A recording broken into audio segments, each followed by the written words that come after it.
오늘 말씀은 로마서 7장 7절에서 13절까지입니다. 우리 13절까지 교독을 하시겠습니다. 13절은 같이 읽겠습니다. 형제님들이 7절 읽겠습니다. 시작. 그런즉 우리가 무슨 말 하리요? 율법이 죄냐? 그럴 수 없느니라. 율법으로 말미암지 않고는 내가 죄를 알지 못하였으니 곧 율법이 탐내지 말라 하지 아니하였더라면 내가 탐심을 알지 못하였으리라. 그러나 제가 기회를 타서 계명으로 말미암아 내 속에서 온갖 탐심을 이루었나니 이는 율법이 없으면 죄가 죽은 것이라. 전에 율법을 깨닫지 못했을 때에는 내가 살았더니 계명이 이름에 죄는 살아나고 나는 죽었도다. 생명에 이르게 할 그 계명이 내게 대하여 이르러 사망에 이르게 하는 것이었다. 죄가 기회를 타서 계명으로 말미암아 나를 속이고 그것으로 나를 죽였는지라. 이를 보건대 율법은 거룩하고 계명도 거룩하고 율법은 선하다. 그런즉 선한 것이 내게 사망이 되었느냐? 그럴 수 없느니라. 오직 죄가 죄로 드러나기 위하여 선한 그것으로 말미암아 나를 죽게 만들었으니 이는 계명으로 말미암아 죄로 심히 죄되게 하려 함이라. 오늘 말씀은 죄를 죄로 드러나게 하는 율법에 대해서 말씀을 드리겠습니다. 율법은 육신 안에 있는 죄를 드러나게 하고 이 죄가 사망을 위해서 열매를 맺게 하는 결과를 가지고 옵니다. 우리가 5절 말씀에서 그것을 살펴보았죠. 5절에 보면 우리가 육신에 있을 때는 율법으로 말미암는 죄의 정욕이 우리의 지체 중에서 역사하여 우리로 사망을 위하여 열매를 맺게 하였더니. 그래서 성도들은 이 율법에 대해서 죽은 자가 되게 하시고 그리스도에게로 가게 하셨는데 이것은 그분으로 인해서 하나님을 위한 열매를 맺게 하려 하심입니다. 6절에서 그것을 말씀해 주고 있죠. 이제는 우리가 얽매였던 것에 대하여 죽었으므로 율법에서 벗어났으니 이러므로 우리가 영의 새로운 것으로 섬길 것이요 율법 조문에 묵은 것으로 아니할지니라. 예. 5절 마지막 부분부터 6절에서 말씀해 주고 있습니다. 여기서 말씀해 주고 있는 하나님을 위한 열매, 이것을 갈라디아서 5장 22절에서는 성령의 열매다라고 말씀해 주고 있습니다. 또 이것을 로마서 8장 29절에서는요. 한번 보세요. 로마서 8장 29절.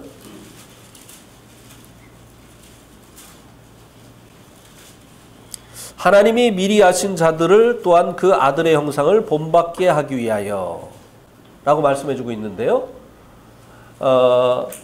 성령의 열매를 맺는 것, 하나님을 위해서 열매를 맺는 것이 구체적으로 무엇이냐? 아들의 형상을 본받는 것이라고 하는 것입니다. 이것을 신학적인 용어로는 성화라고 하죠. 또 우리들이 쉽게 이해할 수 있는 말로는 성도들의 영적 성장입니다. 그러므로 이 율법은 성도들의 영적 성장에 하등의 도움도 주지 못하는 것입니다. 그러면 율법은 무엇이냐 도대체 하는 질문이 우리들 안에서 일어납니다. 성도들을 위해서 아무것도 하지 못하는 율법은 도대체 무엇이냐? 오늘 우리가 읽은 이 본문은 이 질문에 대한 대답을 주고 있습니다. 특별히 7절과 13절에서 그런즉 이라고 하는 말로 문장을 시작을 하고 있는데요. 이 7절과 13절에서 율법이 무엇이냐에 대한 대답을 해주고 있는 것입니다. 특별히 이제 14절에 보면 우리가 이제 13절까지 읽었지만 14절에 보면 우리가 율법은 신령한 줄 알거니와, 율법은 신령한 것이다 라고 말씀해 주고 있죠. 신령하다고 하는 것은 하나님께로부터 왔다는 것입니다. 그러니까 하나님께서 이 율법을 주셨는데 율법을 주신 그 이유와 목적이 있다고 하는 것입니다. 그러나 이 율법은 성도들의 영적 성장을 위해서 주신 것은 아니라고 하는 것입니다. 7절에 그런즉이라고 시작을 하는데요. 한번 7절에 보면 율법을 주신 그 이유를 우리들에게 알려주고 있습니다. 그런즉 우리가 무슨 말 하리요? 율법이 죄냐? 그럴 수 없느니라. 율법으로 말미암지 않고는 내가 죄를 알지 못하였으니. 예. 이 율법의 기능은 죄를 알게 하는 것입니다.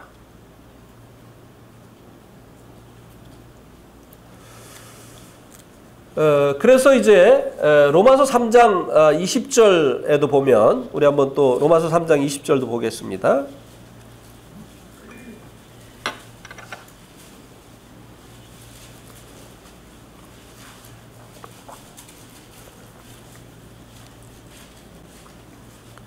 그러므로 율법의 행위로 그의 앞에 의롭다 하심을 얻을 육체가 없나니 율법으로는 죄를 깨달음이니라. 네. 율법을 지켜서 그 율법의 행위로 하나님 앞에 의롭다함을 얻을 육체가 없다. 이 육체라고 하는 것은 한 번 태어난 사람을 얘기하는 거죠. 한 번 태어난 사람들 중에 율법의 그 모든 계명을 다 지켜서 하나님 앞에 의롭다함을 얻을 수 있는 사람은 아무도 없다고 하는 것입니다. 그러면 또 이제 우리에게 이런 질문이 일어나죠. 그럼 왜 줬느냐 이거예요. 지켜서 의롭다함을 얻을 수 없는데 왜 주셨느냐? 그 다음에 그 대답을 해주고 있죠. 율법으로는 죄를 깨달음이니라. 이 율법의 기능은 죄를 깨닫게 하는 데 있다고 하는 것입니다. 그러면 왜 이 죄를 깨닫게 하시느냐고 하는 것입니다. 우리 한번 마태복음 9장 12절 13절 말씀을 보시겠습니다. 마태복음 9장 12절 13절 한번 같이 읽어보실까요? 마태복음 9장 12절 13절 시작. 예수께서 들으시고 이르시되 건강한 자에게는 의사가 쓸데없고 병든 자에게라야 쓸데있느니라. 너희는 가서 내가 긍휼을 원하고 제사를 원하지 아니하노라 하신 뜻이 무엇인지 배우라. 나는 의인을 부르러 온 것이 아니요 죄인을 부르러 왔노라 하시니라. 예수님께서 세리와 또 창기들과 함께 식사하시는 모습을 그 시대의 종교 지도자들인 바리새인들이 보고 제자들에게 송사를 했습니다. 뭐냐? 너네 선생님은 왜 이런 죄인들과 함께 식사를 하느냐? 라고 했죠. 그 말씀을 들으시고 예수님께서 대답을 해주셨습니다. 건강한 자에게는 의사가 쓸데가 없고 병든 자에게라야 의사가 쓸데 있다. 내가 온 것은 의인을 부르러 온 것이 아니라 죄인을 부르러 왔다. 예수님은 죄인을 부르러 오셨죠. 또 죄인을 불러서 구원하시러 오셨습니다. 그런데 죄인들이 자기가 죄인인 걸 모르는 거예요. 그래서 죄인들을 부르러 오신 예수님에게 나오지 않는 겁니다. 그래서 하나님께서 이 율법이라고 하는 죄를 깨닫게 하는 이 거울과 같은 것을 주신 것입니다. 그래서 이제 갈라디아서 3장 24절에 보면 이같이 율법이 우리를 그리스도께로 인도하는 초등교사가 되어 우리로 하여금 믿음으로 말미암아 의롭다함을 얻게 하려 함이라. 네. 율법이 우리를 그리스도에게로 인도하는 초등교사가 되었다라고 말씀해주고 있습니다. 유치원 선생님이죠. 유치원 선생님의 역할은 아이들을 초등학교에 까지 인도하는 역할을 하죠. 그런 것처럼 이 율법은 이 그리스도에게로 사람들을 인도하는 역할을 한다라고 말씀해 주고 있습니다.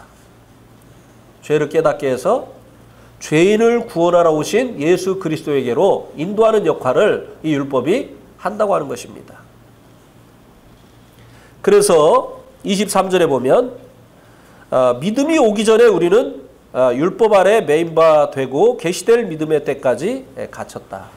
그러니까 율법은 예수님을 믿기 전까지 필요한 것이다 라고 말씀해 주고 있습니다.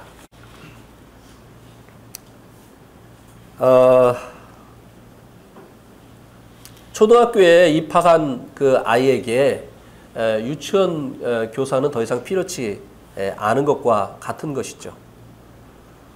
초등학교 입학한 아이가 자꾸 유치원 선생님에게 가는 것은 이것은 자기에게 아무런 도움이 되지 않는 것입니다. 초등학교에 들어갔으면 계속 초등학교 선생님에게 가야 되는 것이죠. 이런 것처럼 율법은 사람들을 그리스도에게로 인도하는 역할을 하기 때문에 믿음이 온 후로는 주님을 믿고 구원받은 이후로는 다시 율법으로 돌아가서는 안 된다고 하는 것입니다. 율법은 믿음이 오기 전까지 필요한 것이었다고 하는 것입니다. 그래서 이제 7절에서 9절 말씀을 보면 한번 로마서 7장으로 다시 돌아와 주시기 바랍니다. 7절에서 9절 말씀에 보면 율법이 죄냐?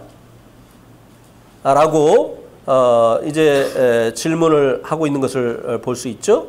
율법이 죄냐? 네. 율법이 죄를 드러나게 하고 또 사망을 위해서 열매를 맺게 한다고 한다면 율법은 악한 것이냐라고 하는 질문입니다. 율법 때문에 죄가 드러나고 율법 때문에 이제 죄를 짓게 된다고 한다면 그 율법은 악한 것이 아니냐 이렇게 이제 질문하는 것이죠. 그것에 대한 대답이 무엇입니까? 아니라는 것입니다. 율법은 선한 것이다 라고 말씀해 주고 있습니다.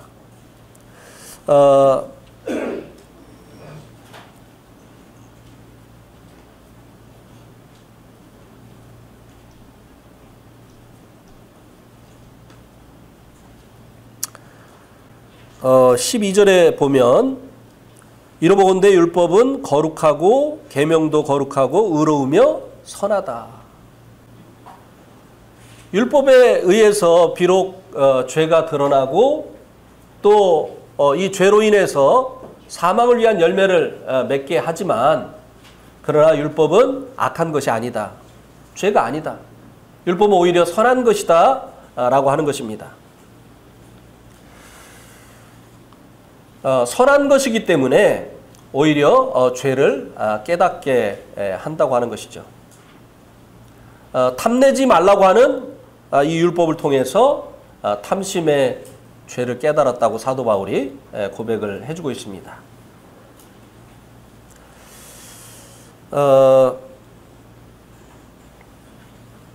사도 바울이 이 탐심의 이 죄를 깨닫고 자신이 죄인이라고 하는 사실을 깨닫기 전까지 그는 자기를 의롭다고 여기고 그리고 다른 사람을 멸시하는 사람이었습니다.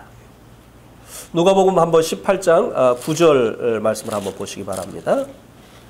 누가복음 18장 9절 또 자기를 의롭다고 믿고 다른 사람을 멸시하는 자들에게 이 비유로 말씀하시되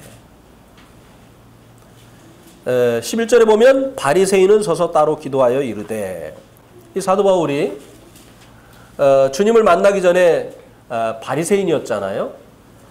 이 바리새인들은 자기를 의롭다고 믿고 다른 사람을 멸시하는 사람들이었습니다. 사도 바울도 그런 사람이었어요.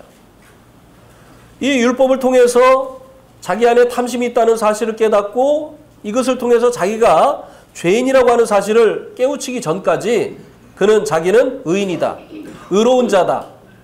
라고 생각을 하고 있었다고 하는 것입니다. 왜? 내가 일주일에 2번씩 금식하잖아?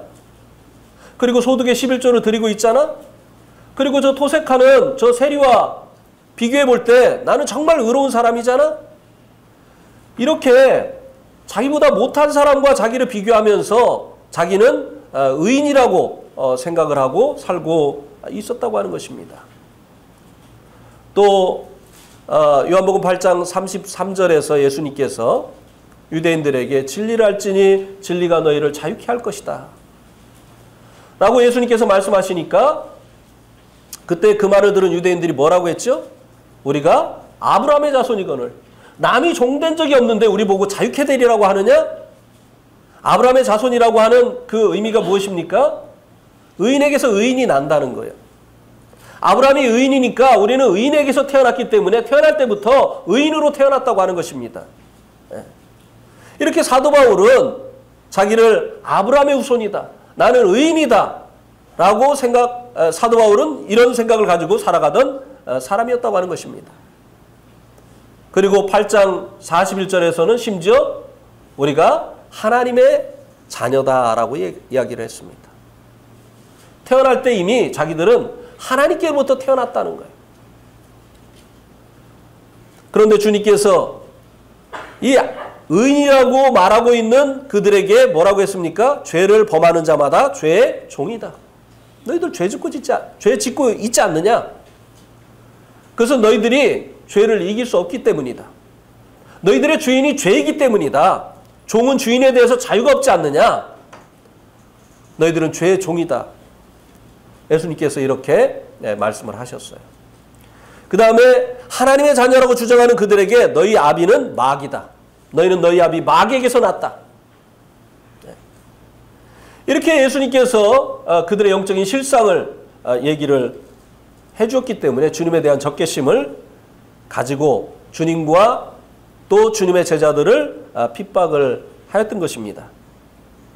그래서 죄인을 위해서 오신 예수님을 믿지 않고 오히려 예수님을 핍박하고 있었던 것입니다. 근데 이 사도 바울이 고백한 것처럼 어느 날 율법을 통해서 자신의 죄를 본 것입니다. 그리고 이 죄를 보면서 자기가 죄인이라고 하는 사실을 깨달은 것이죠. 그것을 이제 7절에서 말씀해 주고 있고 그 다음에 이제 8절에서 그 후에 어떤 그 일이 일어나는가를 말씀해 주고 있는데요. 8절에 보면 그러나 죄가 기회를 타서 계명으로 말미암아 내 속에서 온갖 탐심을 이루었나니 이는 율법이 없으면 죄가 죽은 것임이라. 율법이 없으면 이제 죄가 죽은 것이다 라고 고백을 했습니다. 그 율법에 의해서 죄가 이제 드러나게 된다는 것이죠. 여기서 말씀해주고 있는 이 죄는요, 이제 그 불순종을 말씀해 주잖아요. 근본적인 죄, 불순종. 그 율법에 의해서 이 죄가 이제 그 나타나게 된다는 거죠. 그래서 제가 오늘 이 오뚜기를 가져왔습니다. 오뚜기. 네. 이게 근데 보여주기가 좀 그 애매하네요. 이거 떨어지겠는데? 예? 아, 저기다가. 여기 보이십니까? 이쪽? 여기는 안 보이시죠? 네, 감사합니다. 아, 됐어요. 다 보이시죠? 네. 이게 오뚜기예요, 오뚜기. 어제 오뚜기를 구하려고 여기저기 제가 그 전화를 했는데 오뚜기가 뭔지도 모르더라고요. 예? 오뚜기 카레. 자, 이 오뚜기 이렇게 밀면은 어떻게 되죠? 다시 원래 자리로 돌아오려고 하는 이런 그 기능이 있죠. 오뚜기에게. 그죠? 예. 근데 이제 이것을 보고 뭐라고 하죠? 밀면 다시 원래의 자리로 돌아오려고 하는 것을 뭐라고 해요? 복원력. 예. 이 오뚜기 안에는 복원력이 있어요. 그죠? 근데 가만히 있을 때는 그 복원력이 있는지 없는지 모릅니다. 그죠? 근데 언제 이 오뚜기의 그 복원력이 이제 살아나기 시작하느냐면은, 자, 이렇게 제가 밀면 다시 원래의 자리로 돌아오려고 하는 이 복원력이 활동을 하게 됩니다. 그죠? 이 죄가 언제 활동을 하느냐? 이 죄가 언제 나타나게 되어지느냐? 탐내지 말라 하는 그 율법이 주어질 때 그것에 대한 불순종으로 이 죄가 활동을 하기 시작을 한다는 것입니다. 사도 바울이 그것을 깨달은 것이에요. 이 율법을 깨달으면서 탐심이 죄라고 하는 이 사실을 깨닫는 그때 자기 안에 이 탐심이 있다고 하는 사실을 깨닫게 되어진 거다 이 말입니다.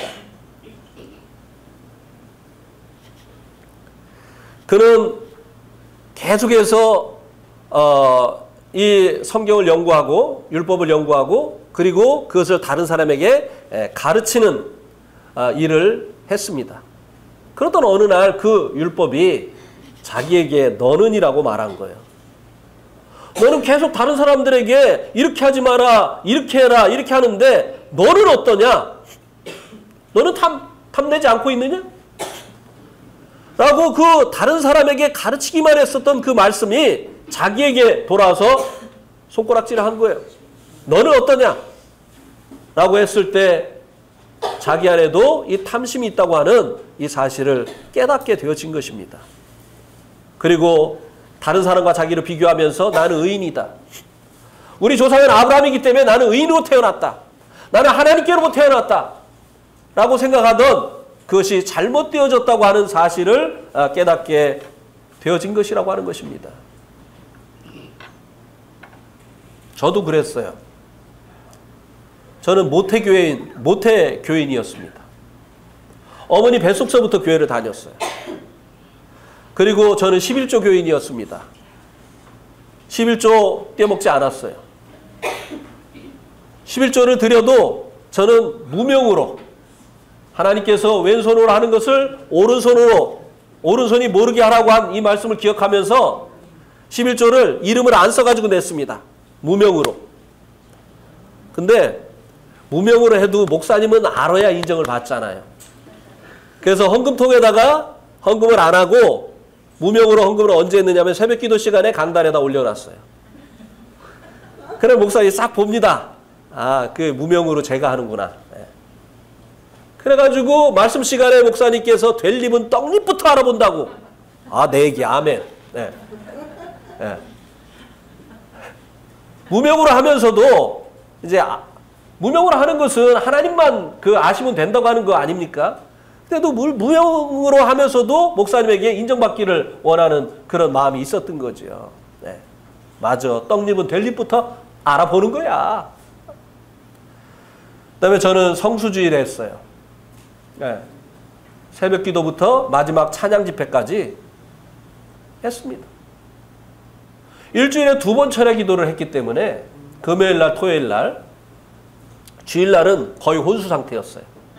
밤을 2번을 샜으니 주일날 얼마나 정신이 없습니까?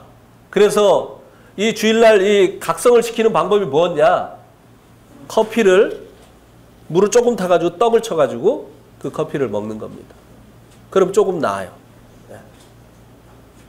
이렇게 열심히 하나님을 섬겼기 때문에 그렇지 못한 사람들을 멸시하면서 11조도 떼어먹고 주일날 어디 놀러가고 이런 사람들 굉장히 멸시를 했습니다. 어떻게 하나님을 그렇게 섬겨? 네? 자기 직장의 상사도 그런 식으로 안 하겠다. 이렇게 하면서 다른 사람들 멸시하면서 천국이 있으면 내가 가지 누가 가. 이런 가운데 있었어요. 그런데 어느 날 불순종의 이 죄가 제 안에 있다고 하는 것을 이제 깊이 깨닫게 됐습니다. 제가 자주 말씀드리는 이 얘기 또 해야 되겠어요? 저희들이 새들어 살던 서울에서 새들어 살던 아버지가 이제 시골에서 목회를 하셨기 때문에 이제 할머니와 함께 서울에서 저희 3남매가 이제 살았는데요. 새들어 살던 그 집이 굉장히 그 낡은 집이었어요. 그래가지고 이 문을 이렇게 들어서 잘 닫지 않으면 닫히지 않습니다. 너무나 낡아가지고. 그래서 이제 학교를 다녀오면 할머니에게 할머니 학교 다녀왔습니다. 이렇게 이제 인사를 해요. 그럼 저희 할머니가 어김없이 얘야 문 들어서 닫아라 이렇게 하는 거예요. 끝으로 올려요. 저희 할머니. 문 들어서 닫아라. 왜냐하면 이게 강조하는 거잖아요. 그렇게 하라는 거잖아요. 그러면 제가 문을 탁 놓고 그냥 들어옵니다. 그러면 저희 할머니가 또 가만히 안 있죠. 야 이놈아 헬비가 뭐라고 했어? 문 들어서 닫으라고 안 했어?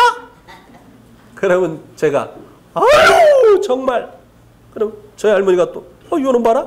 아니 문 들어서 닫으라는 말이 나쁜 말이야? 이놈 봐라 요거. 그러면서 막 그냥 막 제 속을 막 이제 뒤집어 놓습니다. 그러면 이제 나중에 이제 막 제가 막 머리를 막 쥐어 잡고 막 그냥 막 소리를 지르고 그러면 이제 저희 할머니가 이제 급기야는 요놈 봐라. 너 지금 나 때리고 싶어서 그랬지. 그래 이놈아 죽여라 죽여 그러면서 막 달려드시는 거예요. 그러면은 이제 제가 죽어 넘어갑니다. 벽에다가 제 머리를 막 받고 막 주먹을 치고 그러면서 진짜 죽겠네 막 그냥. 그리고 이제 그 다음날 새벽기도 갑니다. 새벽기도 가면 주여 이 죄인을 용서해 주시옵소서. 부모에게 순종하라고 했는데 할머니는 부모의 부모인데 내가 왜 도대체 이렇게 하는지 모르겠습니다. 다시는 안 그러겠습니다. 그 다음날 또 학교를 갔다 왔어요. 할머니 학교 다녀왔습니다. 이제 문을 들어서 닫으려고 마음을 먹고 이제 왔어요. 그러면 저희 할머니가 얘야 문 들어서 닫아라. 그러면 아이고 내가 할머니 때문에 진짜 미친다 미쳐. 그리고 또 그냥 들어오는 거예요. 네. 그럼 또 한판 또 벌어지는 거예요. 목사님 어머니하고 목사님 아들하고 막 그냥. 또 제가 또 집에서 막 찬양을 자주 하거든요. 동네 사람들이 우리 예수 믿는 거 다 알아. 그리고 또 목사님 우리 아버님이 목사님인 것도 다 알아. 근데 맨날 그냥 그 목사님 어머니하고 목사님 아들하고 맨날 싸우는 소리가 나니 싸우고 나면은 부끄러워가지고 밖에 나가지도 못했어요. 한동안. 그러면서 내가 천국 갈 사람이 아니구나. 내 안에 이 불순종의 죄가 있구나. 왜 이 적은 이 할머니에게 순종하는 거 이것도 안 될까? 그렇게 하나님 앞에 잘못했다고 하고 다시는 안 그러겠다고 결심을 해놓고는 또 할머니가 얘야 문 들어서 닫아라. 그러면 그냥 아이고 죽겠다 죽겠어. 막. 이 오뚜기가 문 들어서 닫아라. 그러면 아이고 그러면서 나오잖아요. 이게 속에 있던 불순종의 죄가. 그죠? 탐내지 마라. 그러면 탐심이 올라오잖아요. 예? 가만히 있을 때는 없었던 안 보이던 이 죄가 이제 무엇을 하라고 하면 그 반대 불순종으로 나타나게 되어진다고 하는 것입니다. 그래서 율법이 없으면 어떻게 한다고요? 죄가 기회를 타서 계명으로 말미암아 내 속에서 온갖 탐심을 이룬다. 이 계명이 주어질 때 내 속에서 이 죄가 기회를 타서 여러 가지 그 악한 것들로 나타나게 되어진다고 하는 것입니다. 그래서 율법이 없으면 죄가 죽은 것이다. 이거 밀지 않으면 복원력이 나타나지 않죠. 가만히 두면 여기에 있는 복원력이 나타나지 않습니다. 근데 미니까 여기에 있는 이 복원력이 발동을 하게 되는 것이잖아요. 그래서 율법이 없으면 죄가 죽은 것인데 율법 때문에 그 잠재해 있는 이 불순종의 죄가 나타나게 되어진다고 하는 것입니다. 그래서 9절에 이것은 이제 그 사도 바울의 고백입니다. 9절에 보면 전에 율법을 깨닫지 못할 때에는 내가 살았더니 계명이 이름에 죄는 살아나고 나는 죽었도다.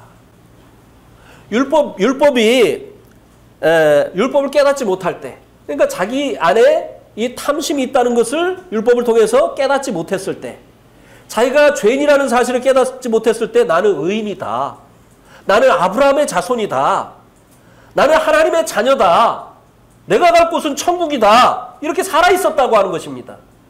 근데 율법이 오고 나니까, 율법이 딱 깨우쳐지고 나니까 아이고 내 안에 죄가 있네. 나는 죄인이네. 내가 천국 갈 사람이 아니네. 이렇게 배워졌다고 하는 지금 이 9절은 고백입니다. 나는 11조 교인이고 나는 성수주의라는 사람이고 그리고 나는 일주일에 2번씩 철회 기도하는 사람이고 나는 모태교인이고 천국 있으면 내가 가지 누가 가? 내 속에 있는 이 죄를 깨닫기까지 제가 살아있었어요. 저는 하나님의 자녀고 저는 이제 천국 있으면 꼭 갈 사람이라고 그렇게 생각을 했었던 것이죠. 그런데 죄 할머니로 인해서 참 저에게 이 그런 할머니를 주신 것은 참 복이었던 것 같아요. 왜요? 그 할머니 아니었으면 제가 계속 살아있었을 거 아니겠습니까? 나는 천국 간다. 나밖에 없다. 나보다 더 이렇게 하나님을 열심히 섬기는 사람이 있으면 나보라고 해. 하늘을 찌를 듯한 이 교만 가운데서 살다가 결국은 멸망의 지옥에 가지 않았겠습니까? 우리 할머니를 통해서 부모에게 순종하지 못하고 있는 이 불순종의 죄를 보게 하시고 제가 죄인인 것을 깨닫게 됐으니까 얼마나 감사해요. 그냥 문을 들어서 달든지 말든지 그냥 놔두는 할머니를 만났더라면 그래 우리 손자 참 수고했다. 와서 밥 먹어라. 늘 이렇게 말씀하시는 그런 할머니를 만났더라면 제가 제 속에 있는 죄를 어떻게 볼 수 있었겠어요. 이제 두 번째 그런즉을 이제 13절에 보면 나오죠. 선한 것이 내게 사망이 되었느냐. 율법이 죄냐. 그런즉 율법이 죄냐. 처음에는 이걸 물어봤고 두 번째는 그런즉 선한 것이 율법이 내게 사망이 되었느냐. 율법이 나를 죽게 만들었느냐 라고 묻고 있습니다. 율법이 선한 것이 내게 사망이 되었느냐. 이 말의 의미는 율법이 나로 인해서 사망을 열매 맺게 했느냐. 사망을 위한 열매를 맺게 했느냐라고 하는 이 질문이라고 하는 것입니다. 그것에 대한 대답이 무엇입니까? 역시 아니라고 하는 거예요. 율법이 사망을 열매 맺게 한 게 아니라 오히려 율법으로 말미암는 죄가 사망을 열매 맺게 했다고 하는 것입니다.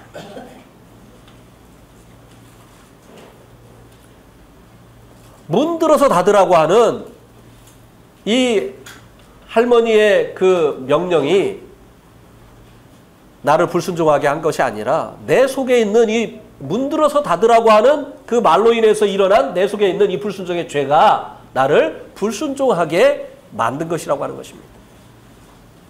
문 들어서 닫으라는 말은 좋은 말이에요. 왜냐하면은 그 문이 낡았으니까 문을 들어서 닫아야 잘 닫히는 거 아니겠어요? 아무런 잘못이 없어요.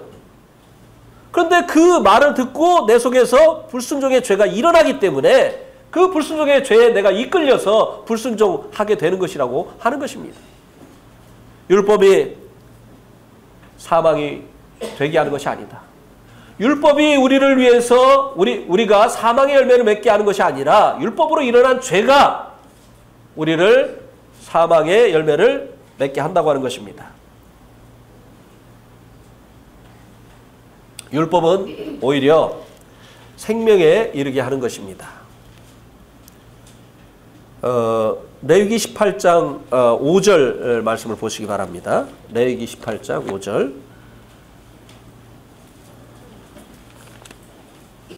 우리 한번 같이 읽겠습니다. 레위기 18장 5절.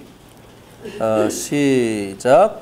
너희는 규례와 법도를 지키라.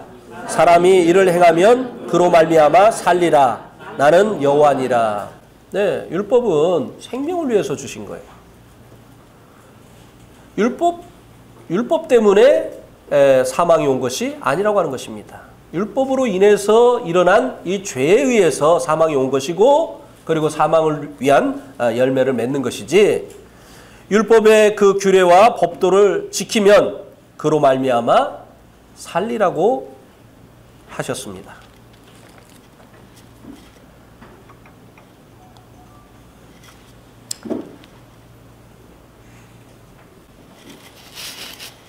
(11절에) 보면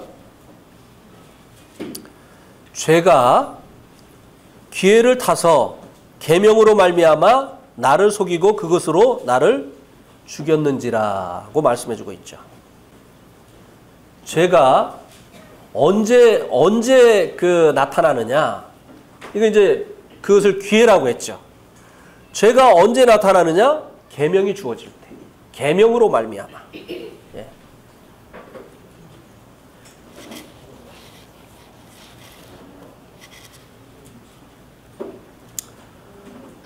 7계명이 무엇이죠? 7계명. 7계명. 7번째 계명. 뭐죠? 간음하지 말라는 거죠. 예, 성범죄를 금하는 계명입니다. 7번째 계명이. 그런데 이제 그 성경에는 간음하지 말라 이렇게 이제 간단하게 되어 있지만 이제 우리가 이제 인터넷을 본다든지 이렇게 하면 이제 금하고 있는 것들이 있어요. 금하고 있는 것들 중에 이 성에 관한 것들 중에 금하고 있는 것들 중에 하나가 무엇입니까? 19금이라고 했죠. 19금. 예. 19금. 이게 뭐예요? 이 19금이 뭐죠? 19살 밑으로는 이거 보면 안 된다라고 하는 거죠. 그죠? 그런데 19금이라고 쓴 것을 딱 보면 어떤 마음이 딱 일어나죠? 그러니까 하지 말라고 하면 하지 말라고 하는 것은 더 하고 싶은 거예요. 그래서 우리나라 속담에 훔쳐먹는 떡이 더 어떻게? 왜 그래? 왜 그런 거예요? 계명이 주어질 때 그때 그 죄가 더 발동을 하게 된다고 하는 것입니다. 네. 그래서 율법을 주신 이 목적이 바로 그것이에요. 우리가 죄인으로 태어나서 죄를 먹고 마시면서 살면서도 죄인인 줄 모르기 때문에 이 율법을 통해서 우리 안에 있는 죄가 드러나게 하시고 그것을 통해서 우리가 할 수 없는 이 죄인이라고 하는 사실을 알게 하신 것이라고 하는 것입니다. 그리고 또 율법은 13절에 보니까 뭐라고 했습니까? 죄를 더욱 죄로 드러나게 하는 역할을 한다고 말씀해주고 있습니다. 자, 여기 보세요. 요쪽하고 차이가 보입니까? 요쪽하고 차이가 보입니까? 네. 보여요? 네. 근데 확실하게 차이는 안 나죠? 네. 그죠? 어쪽이 더 까매요? 왼쪽, 오른쪽? 아니, 여러분들이 볼 때 왼쪽, 오른쪽? 오른쪽이 더 까마죠? 네. 근데 아주 그 미세한 차이죠? 약간의 차이만 나죠? 근데 이제 여기를 보세요. 확연하게 차이가 나죠? 이 하얀 것에 이게 대비가 되니까 이 까만 게 더 까맣게 보이는 거예요. 그래요, 안 그래요? 이 율법은 죄를 더욱 죄되게 하는 것이다 라고 하는 의미가 바로 이거예요. 예. 우리가 왜 죄인인 것을 깨닫지 못합니까? 사람들과 나를 비교하기 때문에. 예. 이 바리새인들이 왜 자기를 의롭다고 하고 다른 사람을 멸시했습니까? 세리와 자기를 비교했으니까. 나는 저 세리와 같지 아니함을 감사하나이다. 네. 세리는 뇌물 받아먹는데 저는 그런 일 한 일이 없습니다. 그러니까 비슷한 사람들끼리 비교를 하니까 자기가 죄인이라는 걸 모르는 거예요. 근데 거룩하고 신령하고 의로운 하나님의 율법에 자기를 비춰보게 될 때 아하, 내가 죄인이구나 하는 것을 깨닫고 죄가 더욱 뚜렷하게 죄로 드러나게 되어진다고 하는 것입니다. 한 가지 더 살펴볼 것은요. 11절에 보면 죄가 계명으로 나를 속이고 나를 죽였다고 했습니다. 죄가 속인다는 거예요. 이 죄를 의인화해서 죄가 우리를 속인다고 말씀해주고 있는데요. 사실은 죄가 속이는 게 아니죠. 누가 속입니까? 마귀가 우리를 속이는 거예요. 죄를 짓도록. 마귀가 이 죄가 아니라고 하는 것을 죄가 속인다고 말해주고 있는 것입니다. 요한복음 8장 44절 한번 보세요. 너희는 너희 아비 마귀에게서 났으니 너희 아비의 욕심대로 너희도 행하고자 하느니라. 그는 처음부터 살인한 자요 진리가 그 속에 없으므로 진리에 서지 못하고 거짓을 말할 때마다 제 것으로 말하나니 이는 그가 거짓말장이요 거짓의 아비가 되었습니다. 자, 이 마귀는 처음부터 살인한 자인데 그는 거짓이요 거짓의 아비가 되었다고 했습니다. 어떻게 사람들을 죽음에 이르게 했습니까? 처음 사람을 어떻게 이 마귀가 죽음에 이르게 했죠? 하나님께서 먹으면 정령 죽으리라 한 이 선과 악을 알게 하는 나무의 실과를 먹어도 죽지 않는다. 거짓말을 해서. 그리고 먹지 말라고 한 이유가 따로 있는데 그게 뭐냐면은 너희들이 이것을 먹으면 너희 눈이 밝아서 선과 악을 아는 일에 하나님처럼 되기 때문이야. 사실은 그거야. 먹으면 죽는 게 아니라 죽으면 하나님처럼 되니까 하나님이 당신처럼 되는 거 그거 싫어했던 거야. 먹어. 이렇게 거짓말로 사람들을 죽음에 이르게 했잖아요. 하나님께서 먹으면 죽는다고 했으니까 먹으면 죽는 거예요. 그런데 그게 거짓이고 자기가 한 말이 사실이라고 이야기를 했는데 사람이 거짓을 받아들여서 죽음에 이르게 되어졌다고 하는 것입니다. 마귀는 이렇게 거짓이고 거짓의 아비예요. 그래서 우리를 속입니다. 예. 자, 예수님을 믿으면 영생을 얻는다고 말씀하셨습니다. 내 아버지의 뜻은 아들을 보고 믿는 자마다 영생을 얻는 이것이니 마지막 날에 내가 그를 다시 살리리라. 근데 마귀는 뭐라고 하죠? 예수 믿으면 네 인생 끝나. 이렇게 얘기하죠. 근데 사람들이 누구 말을 듣습니까? 예수님 믿으면 영생 얻는다고 하는 이 주님의 말씀을 듣습니까? 아니면 예수 믿으면 네 인생 끝나 하는 그 말을 듣습니까? 그 말을 들어요. 그래서 예수 안 믿는 거예요. 예. 그래서 이 마귀가 계속 속여서 사람들로 말미암아 계속 죄 가운데 살게 하는 것이라고 하는 것입니다.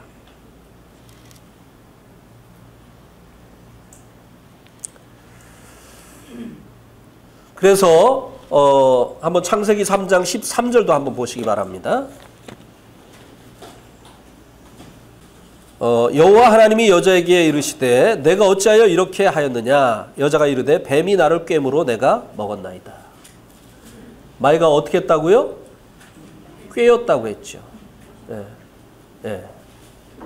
그러니까 마귀는 이 거짓을 가지고 이 거짓을 진리라고 하면서 사람들을 망하게 하는 것이에요.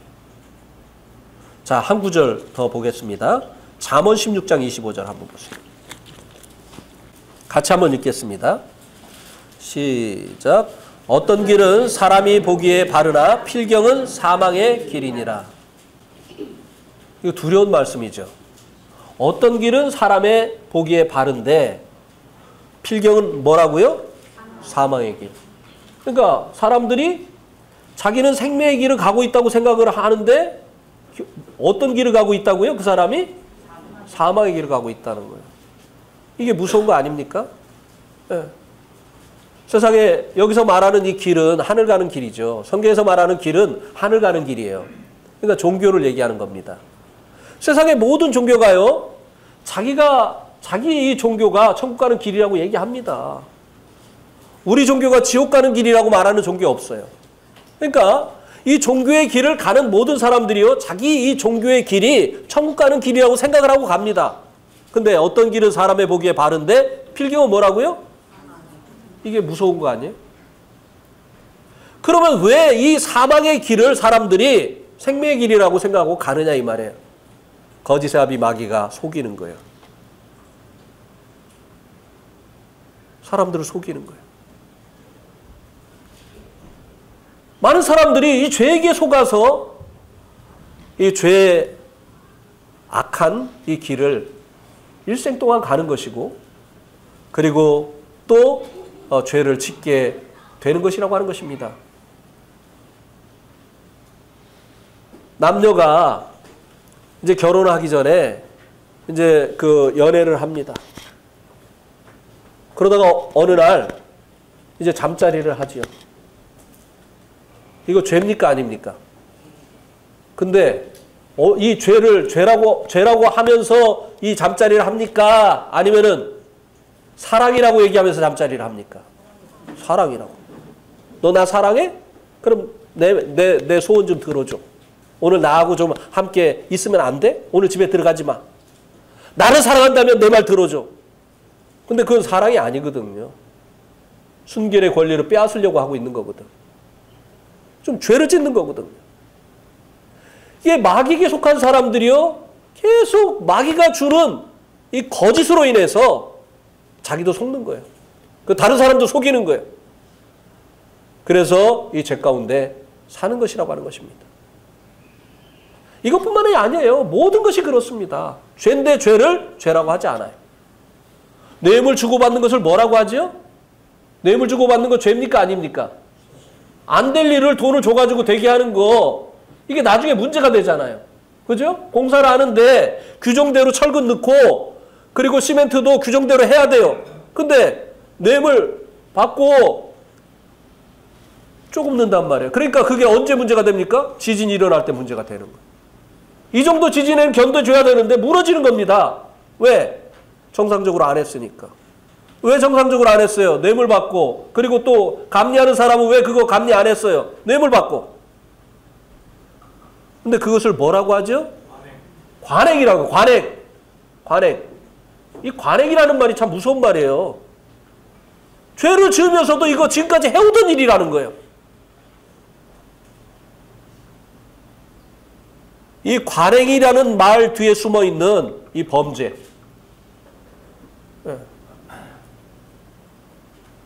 이런 것들이 청산이 돼야 되는 거예요, 사실은.